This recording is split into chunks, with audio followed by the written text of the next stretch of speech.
Já estamos ao vivo aqui, 12 de setembro de 2024. Hoje nós estaremos aqui com a nossa colega Luciana Maria, o Dr. Gilberto e comigo, Rogério. Nós vamos falar de um tema muito interessante, ao mesmo tempo muito complexo, que é a síndrome da adolescência normal. Então eu gostaria que vocês se apresentassem, começando pelo Gilberto e depois a Luciana. Boa noite a todos vocês. Eu sou médico homeopata e pediatra. Trabalhei só com crianças durante 12 anos, depois passei a atender adultos também e acabei fazendo, depois de muito tempo, um mestrado em medicina e saúde, mas foquei na saúde do adolescente. E tenho um prazer imenso em receber a doutora Luciana para a gente conversar um pouco sobre esse tema que eu considero da maior importância, e ao longo da nossa conversa eu vou deixar mais claro por que eu dou tanta importância a esse tema. Com você, Luciana. Boa noite a todos. Eu sou Luciana Maria, aqui de Uberlândia mesmo. É um prazer, doutor Gilberto, estar conversando com você. Eu te sigo, já comprei uns 3 livros seus. Ai, que bom. Obrigado. Muito contente de saber. O último eu queria ter lido todo até hoje, que é Adolescente e Adolescente, mas não consegui ler todo. Mas é fantástico. Olha, eu recomendo. Adolescente e Adolescente. Sensacional o livro.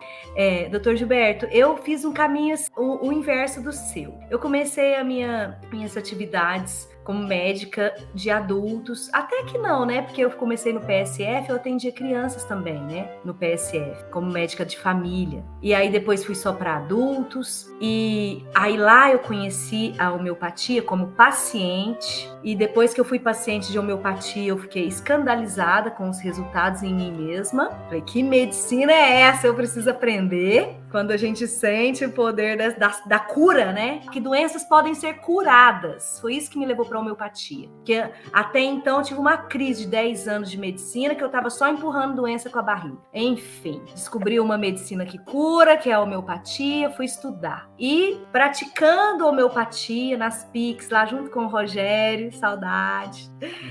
Lá eu fui convidada a atender os adolescentes, porque eles vieram assim para o meu ambulatório, eu fui obrigada a estudar, fiz a especialidade, sou especialista em medicina do adolescente e atendo hoje no ambulatório Afeto da Universidade Federal de Uberlândia, adolescentes. E trato com homeopatia. Está sendo assim uma experiência incrível. Eu não tenho toda a sua experiência, assim, hoje aqui eu quero mais aprender do que, né, falar qualquer coisa, mas assim, um pouquinho do que eu sei vou deixar aqui. É um prazer, estou muito feliz de estar aqui. Obrigada. Muito legal, Luciano. Então, vamos começar, né? Você não quer se apresentar, Rogério? Eu não me apresentei, né? Verdade. Então, eu sou Rogério Guimarães, eu sou médico homeopata. Assim como a Luciana, eu comecei a minha carreira como médico no PSF e desde 2013, há exatos 11 anos, né, eu me tornei um médico homeopata exclusivamente em setembro de 2013.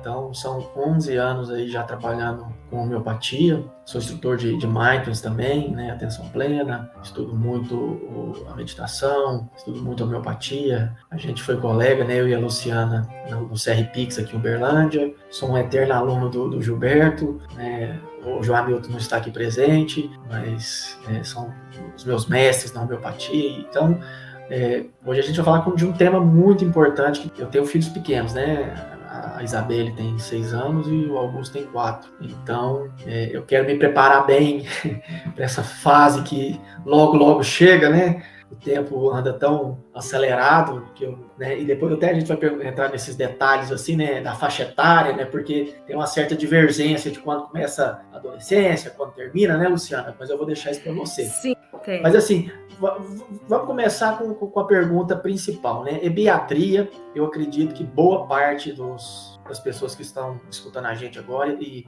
provavelmente depois de vamos escutar, talvez nunca escutaram esse nome, né? Ebiatria. Explica para nós esse termo, o significado desse termo ebiatria, fazendo favor, para a gente começar nosso bate-papo. Tá. Então, ebiatria vem da Hebe. Hebe é uma deusa, né, do grega, e ela era a mais jovem do Olimpo. A função dela lá era de copeira. Ela servia o néctar e a ambrosia, que são o alimento, a ambrosia e a bebida, né, o néctar, é o que promove a imortalidade dos deuses. Então ela era a responsável pela imortalidade, ou seja, pela juventude eterna dos deuses do Olimpo. E aí, em homenagem a Hebe, deram o nome de ebiatria à especialidade médica que acompanha e cuida dos adolescentes.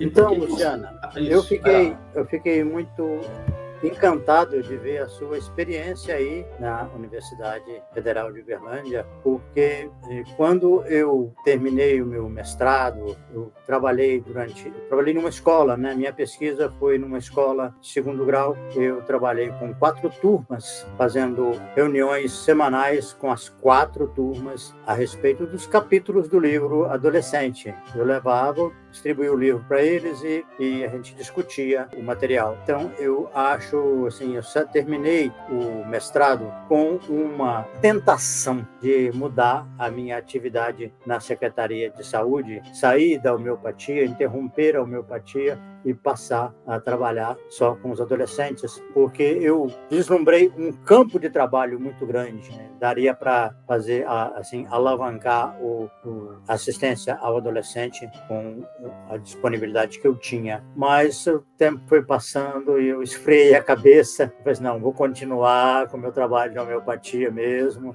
E, graças a Deus, deu tudo certo, porque acabei depois levando um curso de homeopatia do Ministério da Saúde para lá. Mas eu acho que você tem aí um queijo e uma faca na mão. Sim! Eu sou muito feliz por isso, Dr. Gilberto. Foi uma oportunidade, assim, do ambulatório afeto da universidade, que é as PICs dentro da universidade. Então, lá temos a homeopatia em 2 frentes. A doutora Fabiana atende os adultos e eu atendo os adolescentes. Ainda falta um que vai atender os pequenos, as crianças. Mas, assim, porque os adolescentes não nos buscam, né? Eles não buscam os médicos. Eles são, assim, pacientes dificílimos. Só chegam, assim, em pronto-socorro, assim. É muito difícil chegar até, assim, um ambulatório. Esse ambulatório afeto, que está dentro do ambulatório do servidor, que é o ACER, ele promove isso, assim, dá mais chance desse adolescente chegar até nós. Até mim, no caso, né, que estou lá nessa privilegiada posição. E está sendo maravilhoso, porque eles têm uma energia vital muito alta, então eles respondem muito rápido. É sensacional. Eles não voltam muito, respondem muito rápido e se melhoram e a rotatividade é alta. Precisa muito paciente, né, para lotar e para fazer lista de espera, porque a resposta é muito rápida. As doenças crônicas, as doenças, inclusive, mais graves. Tive um caso bem grave de uma alopecia areata, que já estava há 3 anos se arrastando na medicina tradicional, com 5 meses de homeopatia, a cabeleira já começou a voltar. Foi bonito. Bacana, hein? Que legal. Ô, Luciano, então, já que a gente tocou no assunto aí de doenças, fala para nós um pouco sobre a síndrome da adolescência normal. Existem algumas características, alguns comportamentos dos adolescentes que parecem uma síndrome, né? Síndrome remete à doença, né? Assim, é uma patologia. E aí, síndrome da adolescência normal. Então, são alterações do comportamento que o adolescente, que a maioria deles adquirem, que são próprias da fase, não quer dizer que são doenças, mas que, se não for vista por uma pessoa que entende que eles passam por essas alterações, por essas transformações, podem admitir como doenças e tentar tratar. Uma coisa que é natural da transição da criança para a fase adulta. E vale a pena falar algumas alterações que levam a isso, a essa síndrome, como, por exemplo, a perda do corpo infantil. A criança passando a ser adolescente, ela sofre com a perda do corpo infantil, com o seio nascendo no caso da mulher, com os pelos crescendo em caso dos dois, com o corpo aumentando de tamanho muito rápido. Isso gera sofrimento. Então existe uma transformação muito rápida do corpo, que talvez não dá um tempo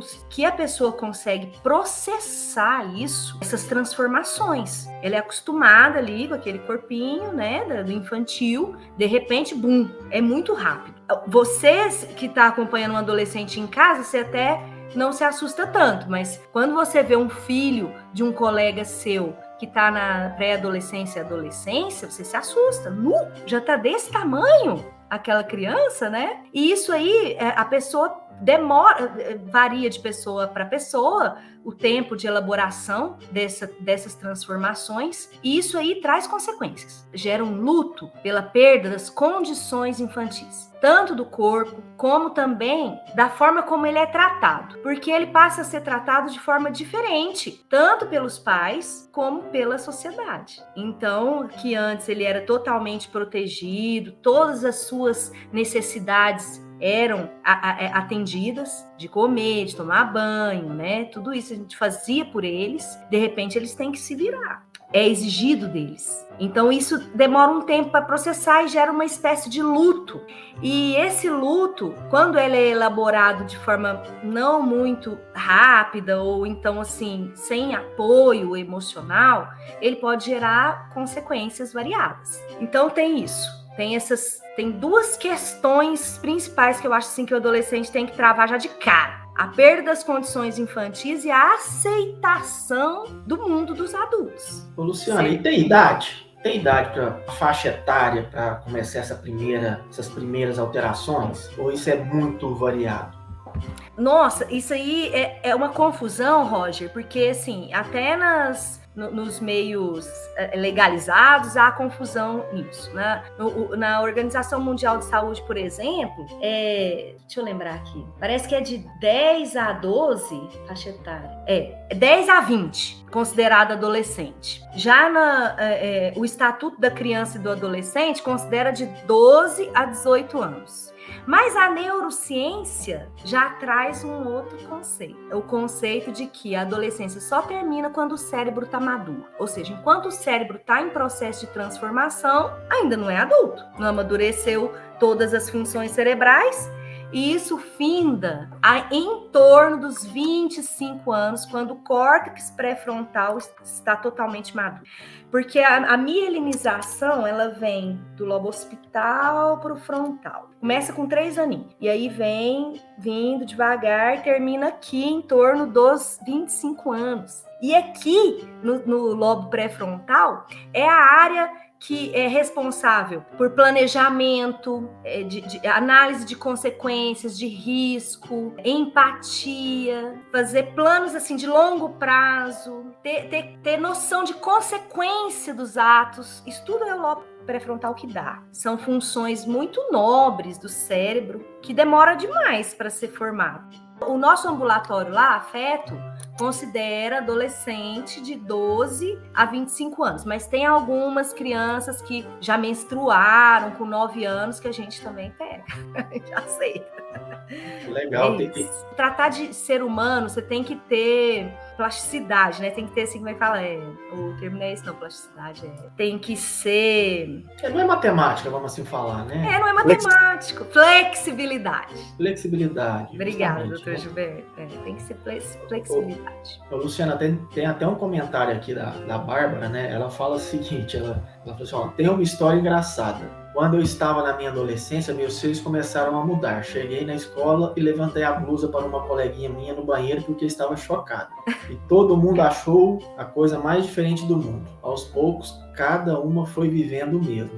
Ela tinha 12 anos, né? Estava dentro do normal, né? Mas é importante a gente entender que isso pode, então, ser antecipado e, ao mesmo tempo, pode ser retardado, né? Então, eu acho que é bom deixar claro. Sim, o caso mais precoce que eu já vivenciei, foi de uma menarca, né? Que é a primeira menstruação aos 7 anos de idade. Caótico. Ô, Gilberto, você quer falar alguma coisa sobre esse tema? Sobre isso que a Luciana falou? O que me chama a atenção é esse fenômeno que acontece, como eu disse na abertura, que é tão importante, né, que na adolescência a pessoa vive experiências tão profundas e às vezes muito marcantes, como essa aí que a Bárbara disse, que é só o começo, né? Imagino o restante das experiências que ela viveu nessa fase e, em geral, é extremamente solitária, né? O adolescente costuma ser muito solitário. Por isso que a assistência à ebiatria precisa de mais gente para tocar o serviço. É muito solitária mesmo, doutor Gilberto. Eu li essa semana assim, um artigo de uma população de 15 a 21 anos, menores aprendizes, para entrar no mercado de trabalho. E aí tem um trabalho psicológico com eles, né, para prepará-los para o primeiro emprego. E nesse trabalho, ficou muito claro assim a dificuldade que os adolescentes têm de expressar as emoções e inclusive de nomeá-las, de saber qual emoção que ele está sentindo. Normalmente tem uma confusão do que é raiva, do que é tristeza, e assim, isso para nós adultos parece muito claro, mas para eles não é. Eles sentem muitas emoções ao mesmo tempo, não sabem identificá-las e têm medo de expressá-las, pelo medo da repreensão, porque eles querem parecer fortes, eles querem ser adultos, parecer adultos, já ser donos, né, da sua vida. E, ai meu Deus, então é muito importante estimular os adolescentes a expressar. Então, através da arte, isso aí é sensacional, a arte, para ajudá-los a expressar as emoções. E o diálogo com o médico que é preparado para atendê-los, o diálogo com outros profissionais de saúde que são preparados para o adolescente. Eu não aconselho nenhuma pessoa levar um adolescente a um psicólogo que não tenha a experiência de lidar com um adolescente. Tem que levar com um específico. Tem que levar com uma pessoa que sabe e espera ele, o que ele vai encontrar. Isso é muito importante. Legal. E eu até quero continuar nesse assunto. Tem 2 comentários aqui da Juranda, né? O primeiro ele fala assim, nossa, conceito totalmente novo essa questão do desenvolvimento do cérebro. Então eu gostaria que você explicasse para nós o desenvolvimento neurológico do adolescente. E já emendando essa pergunta, outra pergunta da Juranda é qual o maior desafio hoje para lidar com o adolescente na área da tecnologia, das telas? Então, abrange esse assunto aí para nós, o aspecto neurológico e essa questão da tecnologia, como que ela pode, porque assim, as crianças eu acho que hoje é quase que uma verdade científica que a gente tem que ter muito cuidado, até os 2 anos é 0 telas para as crianças, né? E a partir dos 2 anos com muito cuidado, mas e para o adolescente? Luciana, só para complementar o que o Rogério está falando, nós vivemos uma epidemia desse problema, uma epidemia grave, né, que afeta muito do embotamento deles. Uhum. Então, sobre o cérebro, né? Ao mesmo tempo que acontece, porque é um processo de amadurecimento do cérebro durante a adolescência, a reta final, né? Depois virar adulta e a plasticidade continua, mas bem mais lenta. Por isso que é uma fase de intenso aprendizado, porque o cérebro é muito plástico, ele muda muito. Áreas que são muito utilizadas, elas são privilegiadas, enquanto áreas que são pouco utilizadas, elas são cortadas, são as podas sinápticas. Então, assim, tem uma redução. Durante a infância, aumenta, tem um monte de sinapses que acontece. Aí na adolescência começam a ter as podas, começa a cortar, a massa cinzenta começa a reduzir. E a não redução dessa massa cinzenta, dessas podas sinápticas, é uma das possíveis, né, causas, é o que se observa no TDAH grave e no autismo, quando essas podas não são tão efetivas, quando a massa cinzenta não reduz tanto.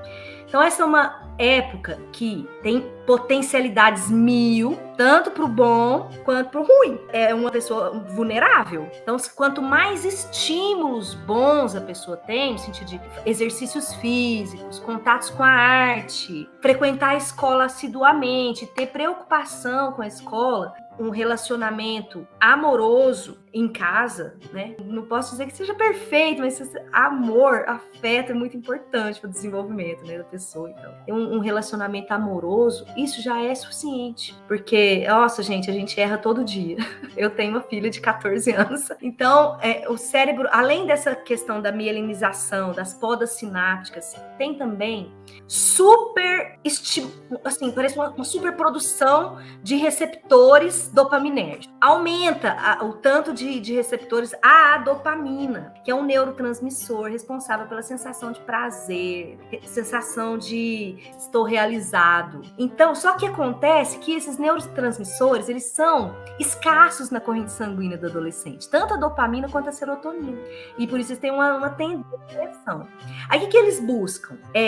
Pular de cachoeira, descer na montanha-russa, aqueles brinquedos doidão, explorar, buscar novidades, e isso aí pode colocar eles em situações de risco, mas porque eles querem essas sensações da dopamina, porque os receptores estão enormes, depois isso baixa. Isso só acontece na adolescência. É um cérebro único, o do adolescente, só nessa fase que tem isso. Então pode ter uns 40 aí ainda adolescente, e isso tem até explicação neurocientífica para isso, mas não vai ser igual, porque não vai ter esse tanto de receptor de dopamina só nessa época. Não adianta.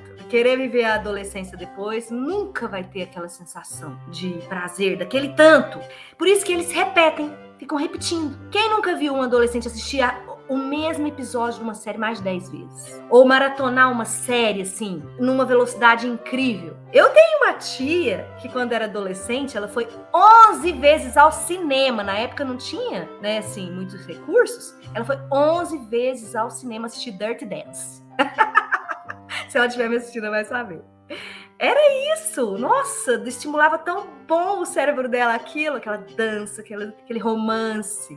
O cérebro é isso. Agora, sobre as telas. Sobre as telas pode colocar o slide telas? É o slide 16. Tem umas questões, umas perguntas bem interessantes que os pais podem fazer para os filhos.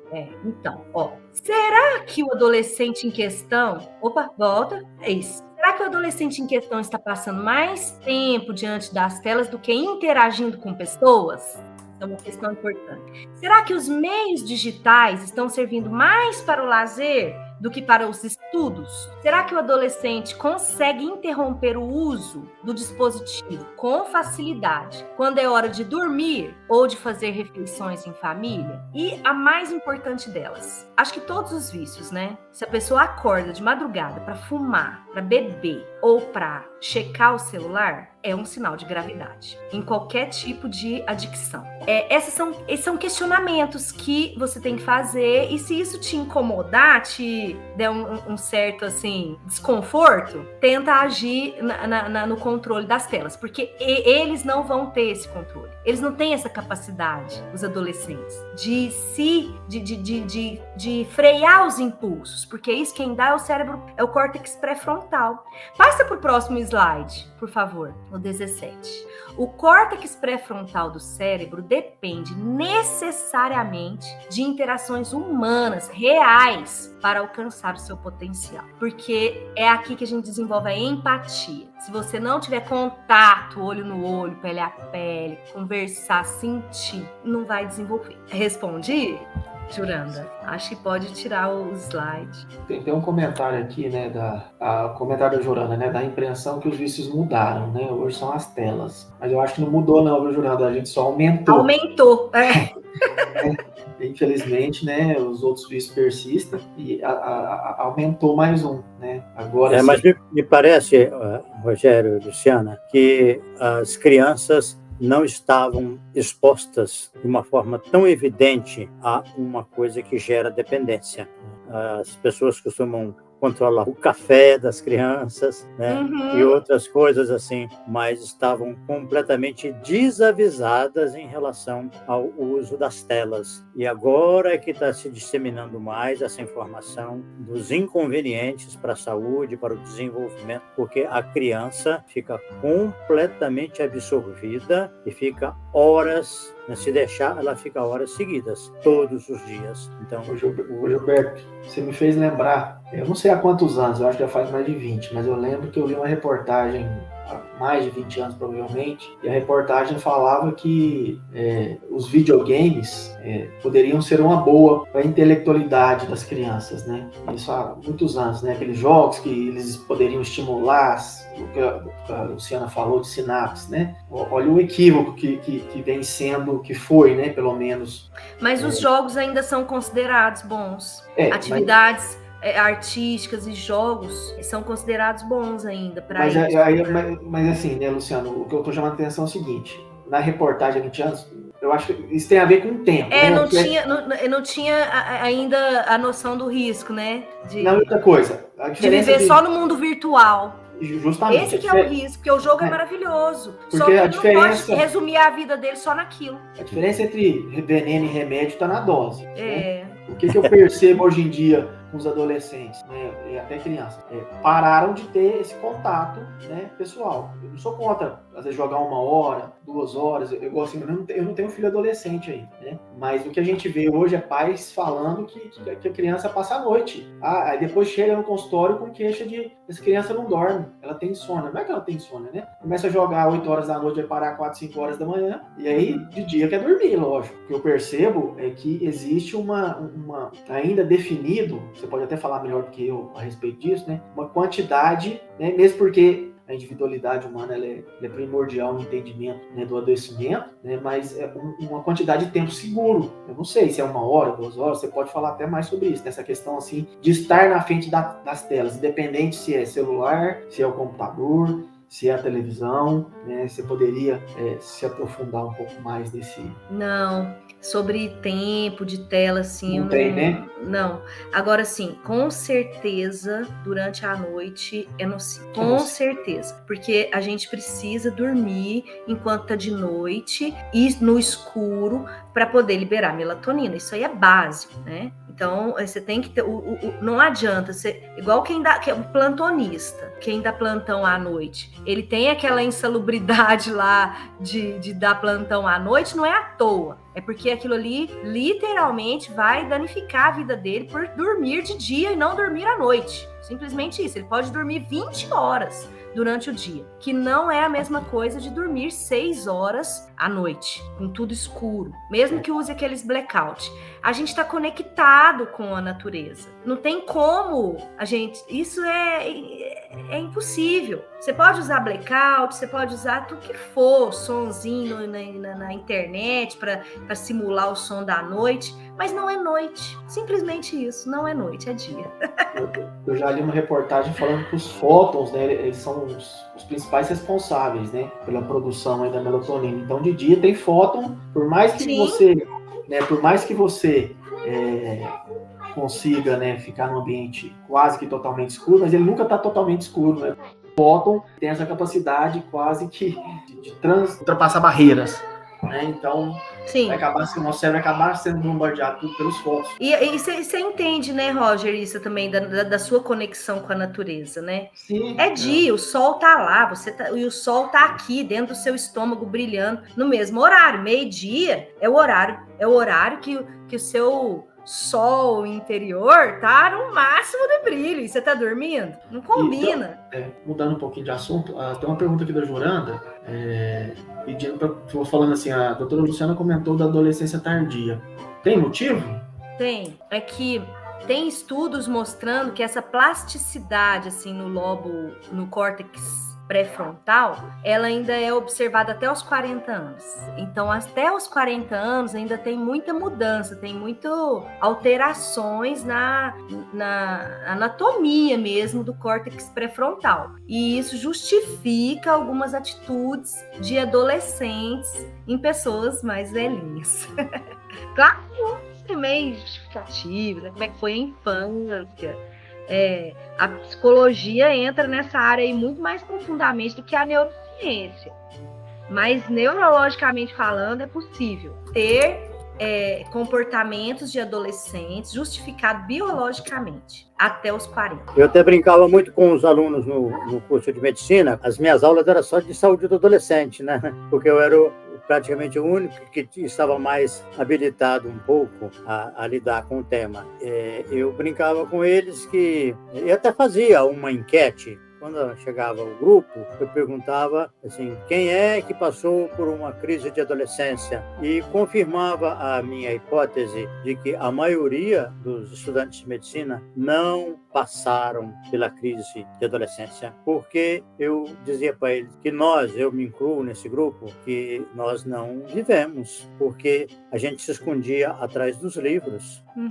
A preparação para o vestibular, você tem que se concentrar, e estuda e volta a estudar, estuda mais, né? E aí a pessoa vai passando por algumas experimentações comuns na adolescência, vai passando ao largo delas, não experimenta, não vivencia as coisas. Depois de um certo tempo, né, aí vem uma experiência mais forte, que mexe mais com a pessoa. Eu, por exemplo, fui viver a minha crise de adolescência, eu estava com 40 e poucos anos, né? Aí deixei o cabelo crescer, amarrava um rabinho atrás, né? Só não comprei moto porque eu não tinha nenhuma aptidão. Mas, assim, vivi uma experiência de adolescência tardia. E, claro, que repondo, né, de alguma forma, compensando uma timidez terrível que eu tinha até o começo da vida adulta. E continuei, de alguma forma, sempre mais retraído. Então, eu acho que é interessante porque a trajetória de vida da pessoa tem a ver com o aparecimento dessa crise tardia. Sim, sabe? Mas isso eu acho assim tão protetivo para o adolescente, quando ele se encontra em alguma coisa, ou nos estudos, ou no esporte. Ele deixa de viver aquilo, mas aquilo é tão perigoso. Eu rezo tanto para as minhas filhas encontrarem alguma coisa assim que dê o suspiro e o motivo para acordar todo dia, sabe? É uma segurança, assim, pelo menos para os pais. Eu achei bom, assim, eu não ter passado pelos perigos que eu podia ter passado.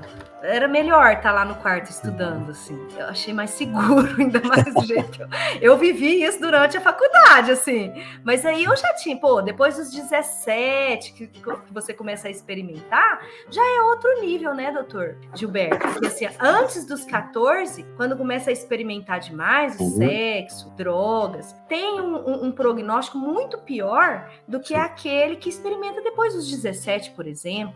Eu acho que a palavra da ibiatria, assim, é calma. Vamos mais um pouco para frente. Deixa esse cérebro desenvolver um pouco mais. Porque falar não pode, perdeu o paciente.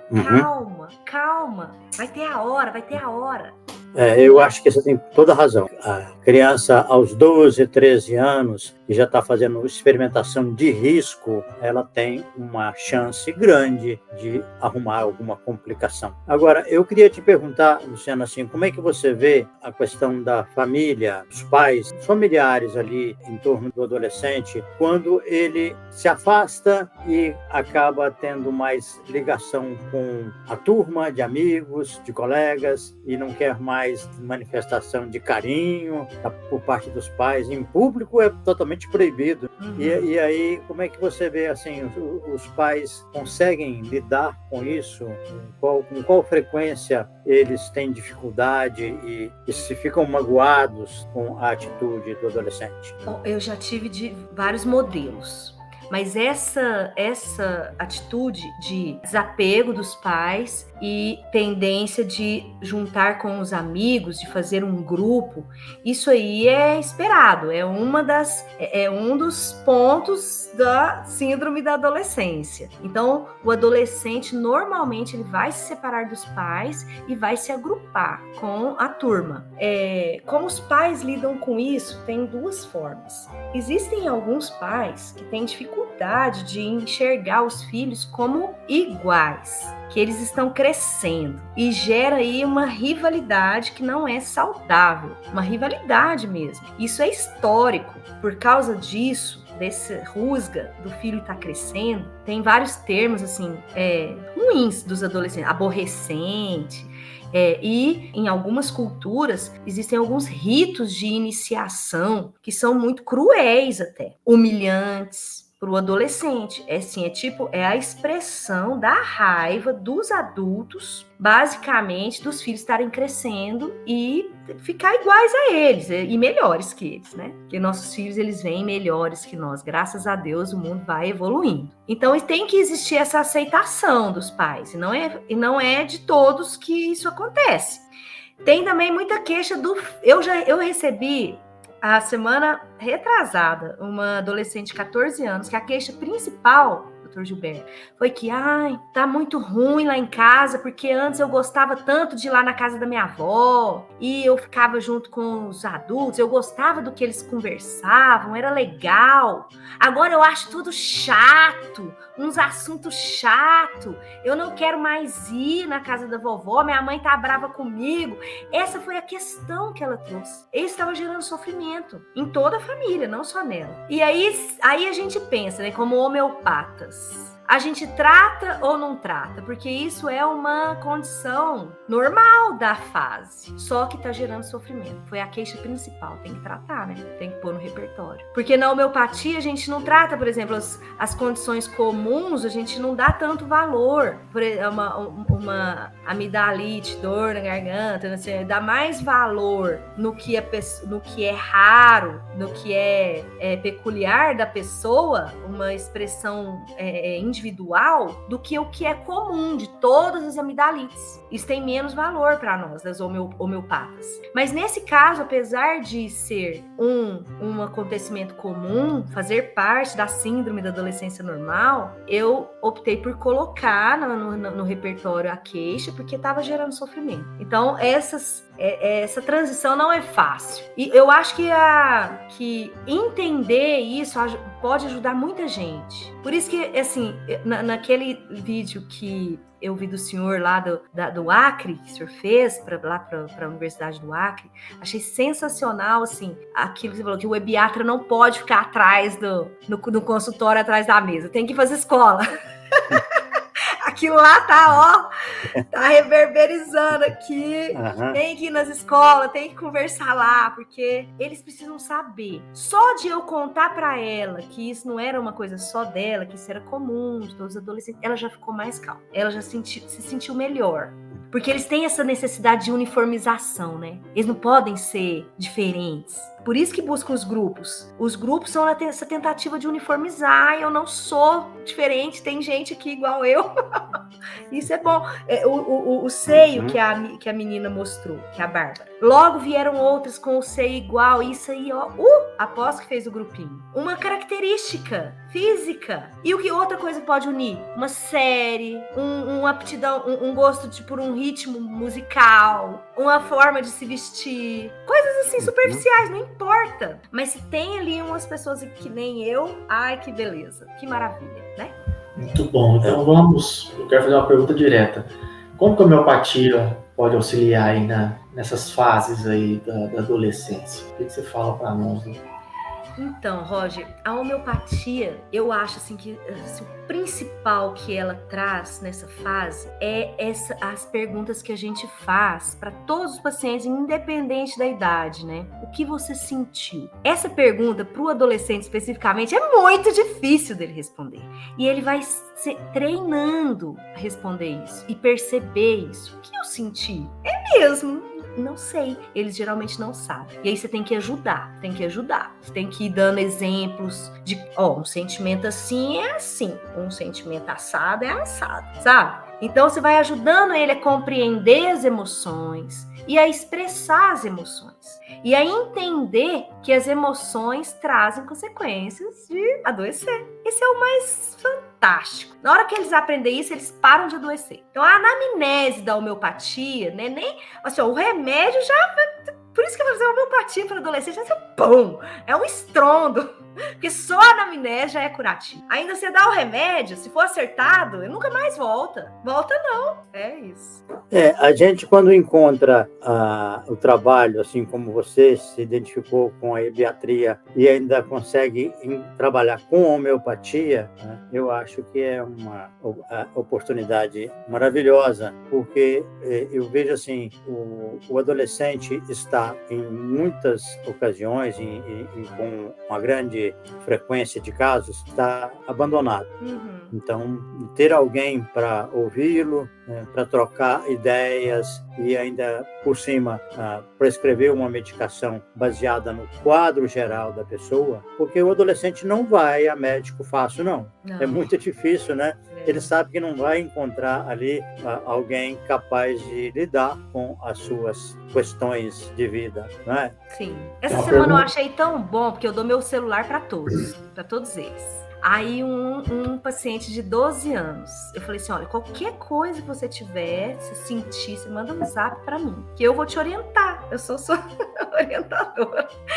Aí ele me mandou, nossa, eu quase desmaiei, eu tive uma falta de ar, sabe? E me mandou, eu achei tão bom, porque ele engajou, né? Aí já logo dei um jeito de atender ele rapidinho, porque a adolescente tem que ser rápido. Já no outro dia, não, vai lá que eu vou te ver, a gente vai conversar, o que aconteceu. Ele tava emocionado, o desempenho dele não foi como ele tinha antes, porque ele ficou muito tempo afastado. Isso deu uma aflição nele. Ele entendeu essas coisas. Foi legal, foi muito bom, porque engajou.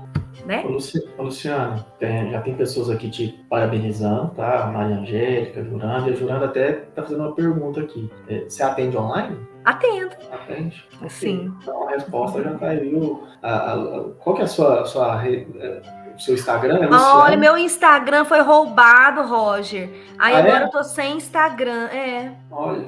Foi invadido por hacker. E aí eu tive que pagar um hacker para baixar o meu Instagram, porque ele tava usando minhas imagens lá para vender uns negócios lá. E aí eu montei outro, mas ainda não publiquei nada. Eu acho que eu vou publicar essa live lá. Não, depois você deixa o contato, algum contato seu então aí, né? É o meu celular, Pode deixar o seu celular aí? Pode, claro. Então no finalzinho eu vou pedir a Bárbara. Vai colocar, por favor? Bárbara depois coloca, tá, Bárbara, o contato da Luciana aí. Roberto, você quer fazer algum comentário a respeito de tudo aí? Nós estamos caminhando para o final. Final não, ainda tem uns 10 minutos. Estamos caminhando para o final, né? Bom, eu quero destacar, Luciana, que realmente a conversa sobre a adolescência com crise ou de uma forma mais branda é muito instrutiva e as famílias precisavam se inteirar melhor desse processo, porque eu vejo que às vezes transforma-se um problema pequeno num cavalo de batalha, um bicho de 7 cabeças e pais ficam magoados, ofendidos porque agora o filho mudou, filha cresceu. Não quer mais saber de ir na casa da vovó. Olha, você vê isso, e transformar isso num problema familiar, problema de vida. Eu acho que é importante a gente divulgar esse conhecimento, como você está fazendo aqui conosco hoje, para as pessoas fazerem a prevenção dos atritos, das frustrações, das queixas, e num sinal de respeito ao adolescente vai ajudar na consolidação da sua autoestima, que é fundamental para o seu desenvolvimento. Você concorda? Totalmente. Ô, Luciana, o Gilberto usou a palavra prevenção, você está de amarelo e nós estamos no Setembro Amarelo. Setembro Amarelo, foi proposital. Então vamos fazer essa pergunta, né? Há pouco tempo, eu acho que foi semana passada, eu li também uma reportagem aí falando que o suicídio entre os adolescentes vem aumentando. Parece que é a faixa etária que teve o maior índice de aumento aí na última década. Fala para nós sobre as suas orientações para os pais, até para os adolescentes aí, sobre essa questão que eu acho que deve ser assim. Eu atendo pessoas com ideação suicida, eu não estou me lembrando de nenhum adolescente, mas adultos eu atendo com uma certa frequência. E eu tenho a impressão que adolescente deve ser mais difícil ainda. Roger, é assustador porque os adolescentes, eles lançam mão dessa ideia por questões, assim, universalmente são consideradas banais. Mas para eles não. Um bullying numa escola pode ser motivo. Eu acompanhei um caso gravíssimo, que é totalmente normal, uma experimentação homossexual na adolescência. E eles falam em se matar por coisas muito menores, inclusive. Então, assim, o que eu acho, é minha opinião, se eu não li nenhum texto, nenhum artigo sobre isso, é que o que a gente pode fazer como pais é falar mais não, tentar dar um pouco de frustração, sabe assim, para as crianças treinarem as frustrações antes de ter uma frustração fora de casa. Na nossa época, Roger, fala sério, assim, falar na nossa época, ai que vergonha. A gente tinha propaganda entre os filmes, não tinha? Não era um saco? Aquilo era uma frustração, sabia? Você tá assistindo um filme, de repente é propaganda. Ai, que droga! Agora, eles não têm propaganda. Eles assistem a série sem pausa. A velocidade 1,5 ainda.